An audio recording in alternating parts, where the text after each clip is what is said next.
दफा गांव के सरदार का बेटा बीमार हो गया। गांव के हकीमों ने उसका इलाज करने की बड़ी कोशिश की, लेकिन कोई फाका न हुआ।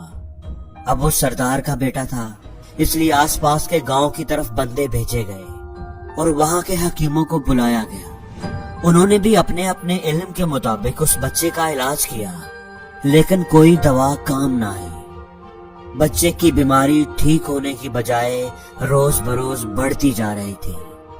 पूरा गांव बच्चे की फिक्र में मुब्तला था। एक दफा एक दरवेश का उस गांव से गुजर हुआ। उसने बच्चे की बीमारी का सुना तो हाल अहवाल पता करने जा पहुंचा। सरदार ने बड़ी इज्जत और एहतराम से दरवेश का इस्तकबाल किया। मेरा बच्चा बहुत बीमार है, किसी दवाई से उसे अफाका नहीं हो रहा, क्या आप मेरी कोई मदद कर सकते हैं? सरदार ने पूछा। जी हाँ, क्यों नहीं, आप मुझे बच्चे से मिलवाएं, अल्लाह जरूर शिफा देगा, दरवेश ने कहा।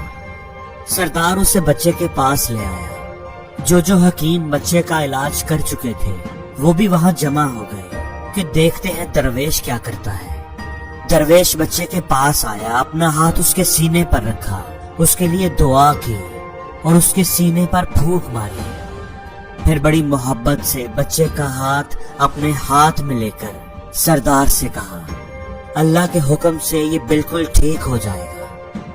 ये सारा कुछ देखकर एक हकीम बड़े तंजिया अंदाज में बोला, ये आप क्या बात कर रहे हैं? हम महीनों से इस बच्चे का इलाज कर रहे हैं और आपने किया ही क्या है? आपने सिर्फ चंद अल्फाज इससे बोले हैं, चंद अल्फाज पढ़कर इस पर फूंका है और आप कह रहे हैं कि ये ठीक हो जाएगा। अगर आपके पास कोई दवा है तो वो उसे दें, या आपके ख्याल में लफ्जों के अंदर ही इतनी ताकत है कि वो इसकी बीमारी को ठीक कर सकते हैं? दरवेश ने मुस्कुराकर उस हकीम की तरफ देखा। शक्ल से तो आप काफी समझदार लगते हैं, लेकिन आपको तो किसी चीज का कुछ पता ही नहीं, आप तो इंतहाई बेवकूफ और जाहिल इंसान है, दरवेश ने कहा। ये सुनना था कि वो हकीम आग बगोला हो गया, गुस्से से लाल पीला हो गया। दरवेश ने पूरे गांव के सामने उसकी बेइज्जती की थी। अगर कुछ लोग उसे पकड़ न लेते तो वो दरवेश पर हमला ही कर देता। दरवेश उसे देखकर फिर मुस्कुराया और नरम लहजे में बोला, आपने देखा कि सिर्फ चंद अल्फाज ने आपकी हालत कैसे बदल दी। आपका मूड एकदम बदल गया, आपका एनर्जी लेवल चेंज हो गया है। 2 आदमियों ने अभी आपको पकड़ा हुआ है, आप गुस्से से तिलमिला रहे हैं। तो अगर चंद अल्फाज आपको बदल सकते हैं तो क्या चंद और अल्फाज किसी दूसरे को नहीं बदल सकते? अगर चंद अल्फाज आपको गुस्से से लाल पीला कर सकते हैं तो क्या चंद और अल्फाज किसी की परेशानी को दूर नहीं कर सकते, किसी को सुकून नहीं दे सकते, किसी को ठीक नहीं कर सकते?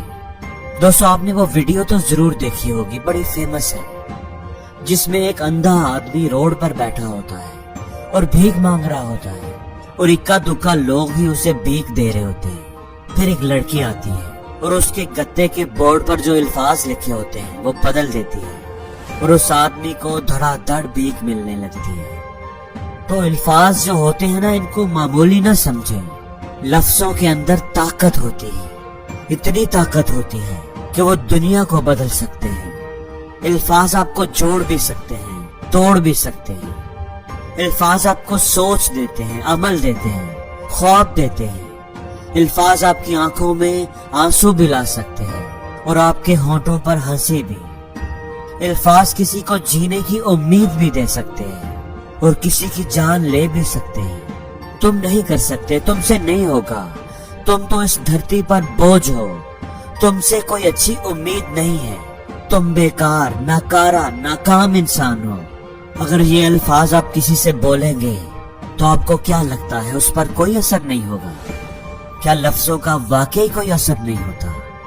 आपको फिल्म 3 इडियट्स में आमिर खान के वो अल्फाज याद होंगे, ऐसी कोई मशीनें नहीं बनाई जो यहाँ का प्रेशर नाप सके। ये सुसाइड नहीं, मर्डर है सर। दोस्तों, अल्फाज के अंदर इतनी ताकत होती है कि वो किसी की जान भी ले सकते हैं। और आपको उस बहरे फ्रॉक की कहानी भी याद होगी जो पहाड़ की चोटी पर सिर्फ इस वजह से पहुंच गया क्योंकि वो समझ रहा था کہ باقی فراگز اسے موٹیویٹ کر رہے ہیں، اس کی ہمت کو بڑھا رہے ہیں۔ اس لیے اپنے الفاظ پر دھیان دیں، ان کی طاقت کو پہچانیں اور سوچ سمجھ کر ان کا انتخاب کیا کریں۔ وہ الفاظ جو آپ خود سے بولتے ہیں اور وہ جو آپ اوروں سے بولتے ہیں،